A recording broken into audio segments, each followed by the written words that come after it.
Oh, you're going to have to forgive me. I'm a little bit absolutely flubbered, and I could do with a bit of a drink. I actually do have one sat next to me, but it is not something that I would want to drink to rinse my mouth out. So anyway, I'm sat up at the top of Guildhall, and I've just been literally just letting out some energy, some steam on the stairs as I do.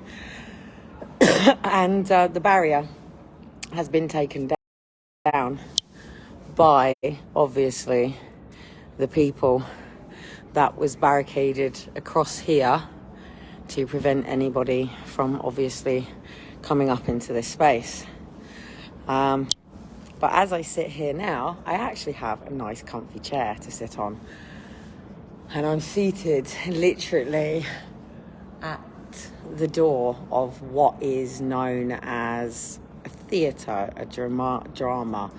It's the great stage. This is the great stage that once existed, where people and the council came together and we were mere mortals and peasants, and things have evolved and evaporated and continued and moved on. But anyway, I'm now getting a little bit spooked because when Dean's here, it gives me a chance to catch up with things and see how things are moving forward, blah, blah, blah, blah, blah. And I've come full back round onto things that were... Look, there is intellectually knowing something and it being a truth and a reality and a belief that creates a change in... Look at my dog, 2 seconds there.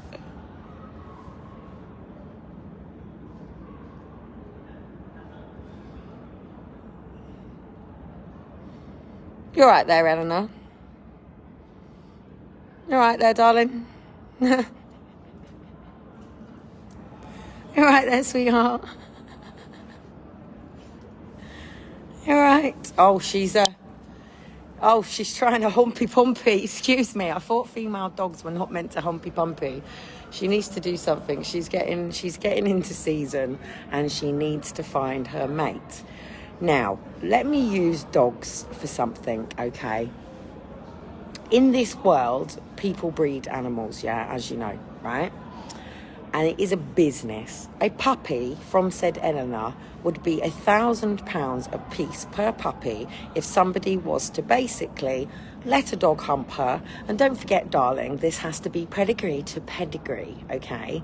So pedigree to pedigree, true original bloodline to a true original bloodline for a pedigree, full-blown, what is the most expensive dog to buy. So if you do know how much you have paid for your pet, post it down. I paid, Eleanor was on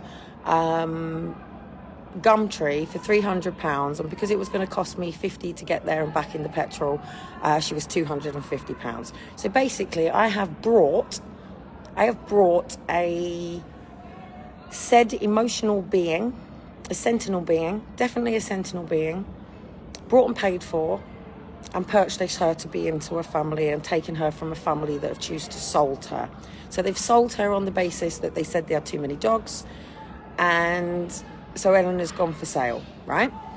Now, let's take this to humans, where there is a breeding market that basically create a situation for some said person to seminate, impregnate one said person, and then they take that baby from the birth and they basically sell it off in exactly the same way they do dogs, yes? And there is a price per piece based on these human beings, whether they have blonde hair, brown hair, ginger hair. Ginger hair go much higher than said blonde and brown, whether they are black, things, blah, blah, blah, blah, blah. And in the adoption market, people get to select people in this blazing, horrible way. Do you want a white child? Do you want blue eyes? What's the father got? What's the mother got? But unfortunately, we're not being dominated and controlled and led by a husband and wife family-led team where they have wonderful emotions and feelings and sit around a table and have dinner, and they've all got wonderful relationships with their own parents, mum, dad, and the grandparents, and might even have a few generations of their family, and they do wonderful, amazing, brilliant things in this world. We are led by a satanic, paedophilic, freaking abusive, horrible, sordid, seedy, debauchery world, yeah? Fact. It is hell here. And there are many things that people believe and don't believe. Now, before I say this out loud, because it is going to play with my head for a while, I'm probably going to start having some bad dreams and some horrible things that my subconscious is trying to work out. When Aaron and Faith were taken, right, and this is going back to 13th of December 2012, move on 26 weeks later into that, and obviously in that time I have found people like Belinda McKenzie, Ian Joseph. Was the first person was obviously Family Army. They were the ones that found me. Then there was Ian Joseph, and that was because they gave me an opportunity to speak to him on a radio show. Then there was John Hemmings and his Getaway Gang, and then Belinda McKenzie, who gave me her card when I turned up at the Stolen Children of the UK demo that had been going on 2 years previously to me being there.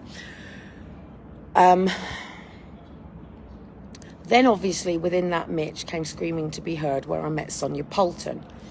Now Sonia Poulton, as you know, is a journalist, and she said she would talk about forced adoption on the as was being created with everything going on, and the person being behind this was David Icke.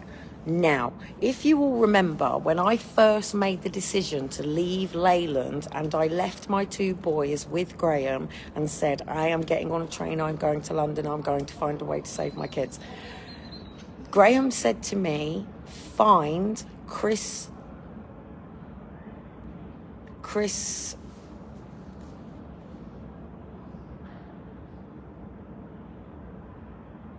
Christopher Booker. He is the only person in the papers that is talking about forced adoption in a really proper way. He said, stay away from David Icke. He's a raving fucking loony, right?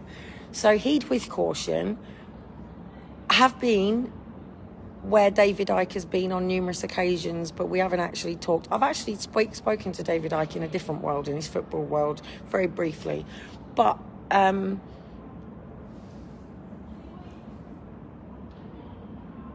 when Sonia Poulton was doing what was called, and I don't know if it still exists, but it was called The People's Voice. I think it was something, The People's Voice. And they never ever brought me down to it, right? But they let Celine go on and do the interview about forced adoption. And I rang in, but they cut me off. Now, I had the weirdest dream ever. As people know, it was a fucking nightmare, right? And in this nightmare, and this is going back all the way back then with Sonia Poulton and The People's Voice. And I had this dream that I was stood in this square room with door that side, and I couldn't quite see the other doors around me, but I knew there was doors in front of me. There was nothing else around me. Then Sonia goes off to the door, and David Icke is on the other side of the door, but I don't see them or speak to them. But Sonia comes back, and then somebody else comes back and says they'll be there. Then I decide to walk off and peek through another door, and as I open the door, it moves. So I haven't walked through the door, but what was in that room moves to where I was stood with that door. And I see, peeking through, a load of cylinders and tubes, and I start seeing these tubes as exactly as that picture that I post online on somebody talking about cloning today. And it is the exact same image of what I saw in this nightmare. But in this nightmare, I saw Aaron, and Aaron was in the tube, completely unconscious. And then I saw Faith, but Faith was drowning in it, and she had a knitted jumper on, and the jumper was too big for her arms and too big for her, and it was like dragging her up and bobbling in and out, and she was like putting her head above it and putting her head below. And I was trying not to let my kids see me, and I'm trying to keep back, and then I've got David Icke and Sonia Poulton and a whole marching people coming through, and then all of a sudden I wake up, right? So then today I'm going through TikTok, and all of a sudden this thing comes up about, and I'm quite a bit out there with the fact that these people that are leading some of these things, they are trying to achieve ultimate beat death, basically. And in one of the ways that they want to beat death is by taking their soul and putting it into another body. And many of you are going to go into the metaphysics world at the moment, and there is an act called twin, yeah? And when you sign on to, say, the Apple Watch or the ear things. It takes your height, your weight, your details, and it builds this alternate person of you, right? And more questions get asked along the way, so they can build this alter person of you that exists within the metaphysic world. But the reality is, people, I don't even actually want to say they're doing this, because if I really have to take that concept on, then I have to potentially take on a concept that these letters that I do get from the ransom note are nothing more like, the solicitor says, a cut and paste of things that they may or may not know about us. And then obviously saying like, oh, Aaron's an artist. Well, they've seen me talking about being an artist later, so why would they not write that? And, you know, they'll start talking about my daughter skating or dancing or something just to fob me off with something. But, you know, there is a chance that I don't even want to think about it, because if all of this stuff is real, there's a whole world going on around me right now. Yeah, I'm stood up here. Look, my dog down here at the moment. My dog just sat next to me. I'm sat on some chair. There's a chair just literally just sitting, and my dog follows me around. And then obviously I'm sitting directly in the Guildhall. And then, you know, there is this whole world out here, isn't there? Know the facts about the vax, you know, the vax. And, you know, people don't understand. Even these people in here don't get it, because it's not about these. These are mere mortals that earn less than 60,000 a year. Everybody in here, from the top, the middle and the bottom, probably doesn't even earn any more than 23, maybe up this sort of side, up to maybe 50, 70 if you're lucky. But they're not six figures here, do you know what I mean? I don't want to get people on video. So all the people that are all walking past are all university students. They're all literally walking in their twos, their fours. You know, in some countries at the moment, they've got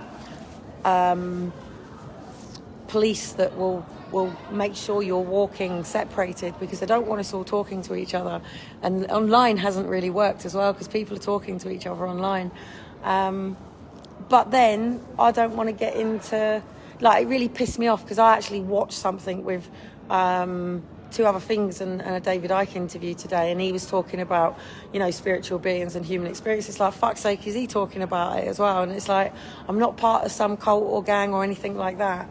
I'm just trying to say to people that we don't need G5 to upgrade us. We don't need all these things around that turn us into an external force, when our internal force is so great and so powerful and so wonderful. And that the frequencies that we vibrate on and plane on, it really does matter, because this is where we'll end up. When I talk about why I would never go to suicide, is because I'm not getting stuck in fucking purgatory. Do you know what I mean?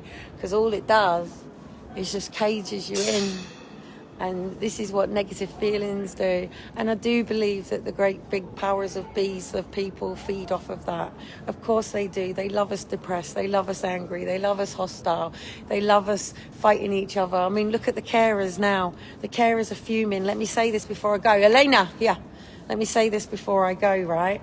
I can't remember what date it was, but carers were basically blackmailed or forced or coerced into having the vaccination or losing their jobs, yeah?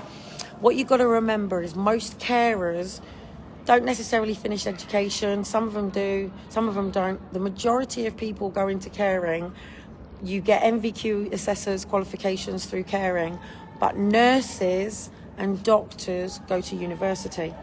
Nurses and doctors tend to frequent drinking out here with somebody doing accounting, somebody doing law, somebody doing physics, somebody doing something else. Eleanor, pack it in you. You pack it in.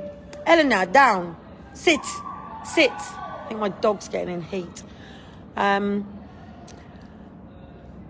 carers don't. So the thing with the NHS is it's looking like the NHS are going to beat the 1st of February. So if you don't know, on the 1st of February, all NHS, so it doesn't matter who it is in the NHS, if they're not vaccinated, they basically lose their job. They've been given their warnings already, and it's on the 1st. If they don't vaccinate, then they don't get to go back to work. Now, there's a court case that has apparently gone on. They've beat it and won, and now it's not compulsory for NHS. I haven't checked all matters on this, and I definitely need to check. But with carers, they don't think that way. So they don't think to bring legal action. And this is what I say about a lot of people who are protesting. Protesting is really, really weak. It's saying we disagree, but we're out here in the mass, but it's not the basic population. This is the amount of people that disagree with what you're saying. This is why I say unless every single parent stood outside Downing Street with the photo of their kids, and I mean everybody, they would never ever go, this is a problem. It's just a few parents and a couple of people that got pissed and whatever. It's not a mass problem, and it is a mass problem. It's been going on for generations and generations, and yes, there is a design for this. Hence why Maggie, at the Screaming to Be Heard when I was pregnant with Elijah, called me a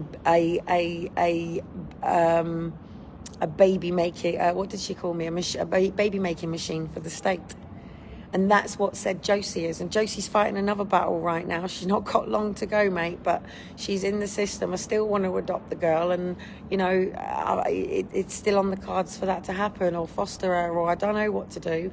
But, you know, yeah, some things you just can't talk about. So anyway, I just wanted to show you up here. There's a big advert. It says it's a safe place. So literally every Friday to Saturday, 10 p.m. to 3 p.m. at the Civic Hall down there is now officially a safe place. So anyone who's in trouble can go up there. There's also an ambulance sitting up there, which I'll quickly show you. So there's an ambulance sitting up there now. But again, university students, clubs open, everybody out. All the university students are out because they are the ones that are being experimented on right now. They don't know it, they don't realise it. But again, university students are going to lose their places soon, be choiced. Now, if they understand how to bring civil action, criminal action and all of this, it's different. And that's what's got to be brought ahead. This is why I keep saying we have to bring individual cases. We have to take the time to write down the consequences of their actions. And we have to voice our opinion. But it has to be done in a way that they understand and formality. And if a lot of us are all saying the same thing, then it has to become an issue. Do you know what I mean? So I'll bring it back to my dog again. They've been quarantining, vaccinating and chipping dogs for a long time.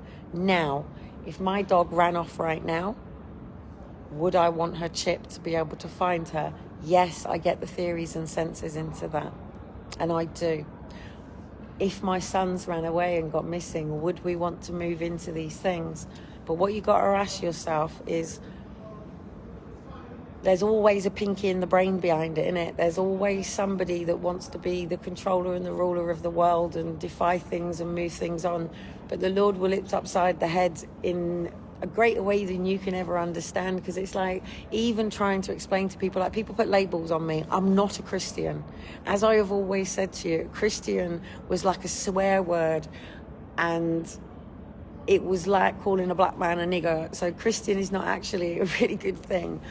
And I'm not a, what's the word? I'm not pagan, I'm not witch, I'm not into all of this. I'm a spiritual being having a human experience, and I will keep coming back until I learn my lessons, until I can sit up there in my true frequency of joy, peace, harmony, prosperity, instead of depression, suppression, being, you know, in different zones, sometimes always being in my head, you know, battling the labels that they put on you. And there will always be something that brings you back to that same vibration. And I don't think people understand how literally I can sit here right now, right? And as I get up and leave, I can choose the vibration that I walk down that road, and I will attract that like on that vibration and the people around me. But if I walk on a different vibration, I'll bring different situations around me, right? And you'd have to practice it yourself. You'd have to really, really practice it. And it takes work with meditation, meditation, I'll talk about meditation for me one day, but talking about meditation for me is quite difficult because the first time I really learned to meditate was obviously in a fucking mental health hospital when I was 19, and it just brought some of the most horrendous, horrible experiences to the forefront of my mind, and I was shooting around like a fucking doodah because I just didn't want to have to process these images that I still kept in my subconscious that were playing over trauma over and over and over again. And then obviously the next time was in Buddhism, and the same sort of things was going on. And it's very, very difficult to just sit with yourselves, to just literally just sit with yourselves. And I just want people to understand that you know the answers. You don't need to go outside yourselves. You don't need to read a Bible. You don't need to go to a university. You don't need to do these. Everything that you have is written inside you. Your map, your DNA, your true blueprint of who you are and what you're here to be and experience and do is already within inside you. And that takes just sitting and being still and understanding your own true intuition, your own true self.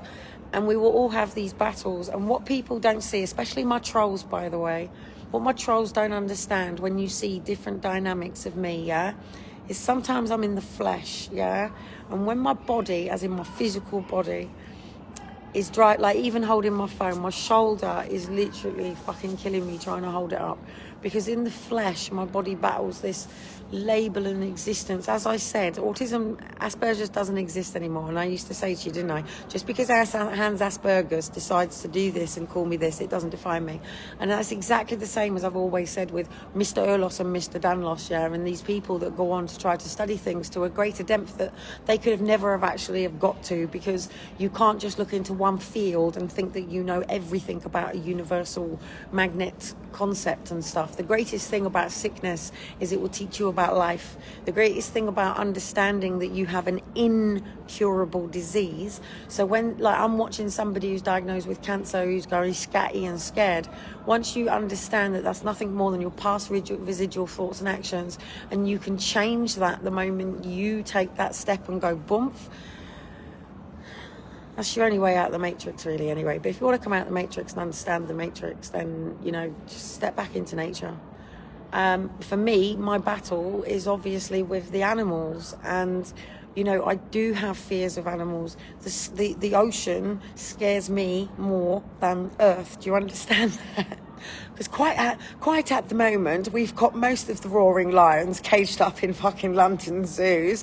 We don't have elephants walking down the road. And when I go to Barbados, yeah, it fucking freaks the fuck out of me. When you're like walking into your path and stuff, you've got these lizards that crawl over the floor and things, and it's really horrible because I don't like things that move really fast, and I don't like anything that's really bigger than me that can stomp on me or growl on me. So anyway, I really need fluid. I've been dancing like a fucking idiot for about half an hour, and I've just been doing some shadow work. I've got my hood up and everything, so people leave me to get on with it. It's my own expression, it's my own creativity, it's my own way of dealing with my emotions, it's my own way of dealing with the trauma in my physical body, and it's my way of connecting from getting out of this fucking three-dimensional fucking bullshit fleshy world here and just connecting back up and sort of going, you know, look, I don't give a shit what people think, I don't give a shit whether people are watching or not. I'm not asking for an audience. But I do think it's time for me to speak here. And I do think it's coming. I do, and I don't speak here. Not under my own brand. I haven't. Because then I am 100% responsible for people that get arrested. And I can't put people in that situation. And I can't put people in a situation to oppose each other either. And I'm not here to be a leader of fuck all. Step Up Britain was a manual. It was a book for people to do it for themselves. And if you want to know what it really was, it was basically a breakthrough TV programme on the BBC of 7 people coming from 7 different complete situations, working on this particular breakthrough, which is an intervention done by, you know, it's an intervention on you basically. Where are you now? What's the gap and how to bridge the gap? And for people to watch that on TV and work through the manual to be able to do it for themselves. And that's all Step Up Britain was, and the campaign that went with it. But obviously, once it got to going to government basically wanted to give me 24 million to basically take it off me to do it themselves. And they wanted to do it with like all the big things and all of that. And it's like, great, but this was meant to be about the underdog. This was meant to be about people that were trapped in these situations. This wasn't meant to be about people that already knew who they were. This wasn't meant to be about people that already were living their true ultimate life. This was about the people that weren't, and this was about the people that were stuck in the system and were stuck in the labels. You know, it's okay to have those labels. It's just about understanding the other side of those labels. And it's like, yeah, this cloning thing's really fucking with my head right now. So I would rather believe that none of it is even true right now, because I don't want any nightmares about this shit, because I'd hate to think what's happening to some of our kids. Some of our kids are safe, mate. Some of our kids are with people that will fucking look after them until the day you walk into court and take kids back. But some of them ain't. And some of them not even here anymore, and we don't even know that. So yeah, by the power of Grayskull or She-Ra or whatever fucking entity anyone wants to call it, or whether they want to call it whatever, because most of it's all reversed anyway. You know, man wrote the Bible. I've always said, you know, about all this sort of stuff. So I would hate to think that in this great world of all these 9 billion people and the many humanoids that we've got and the many other things that we've got and the many of the planets that we've got, and whoever is pulling the strings, yeah, may these fucking strings be cut from the fucking lot of us, because I think what's going on is quite cruel, really. And the way they're playing with your minds and your brains is horrible.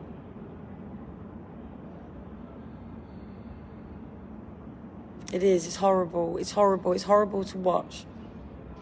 Let me say this before I go. I got in a lift with an old couple the other day, both in their masks.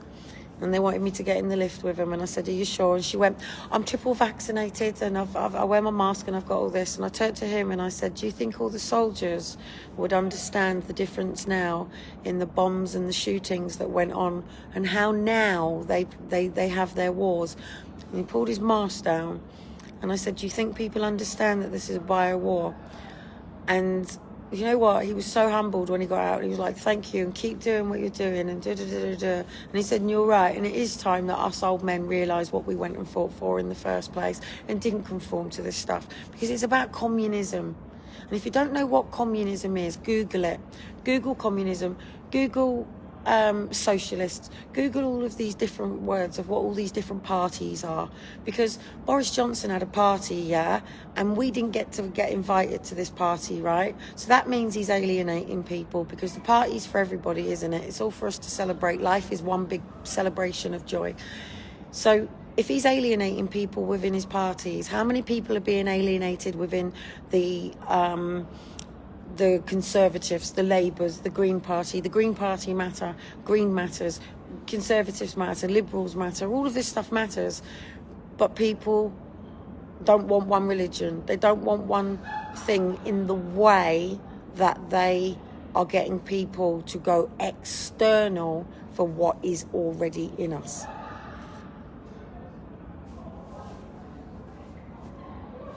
That's how I feel today.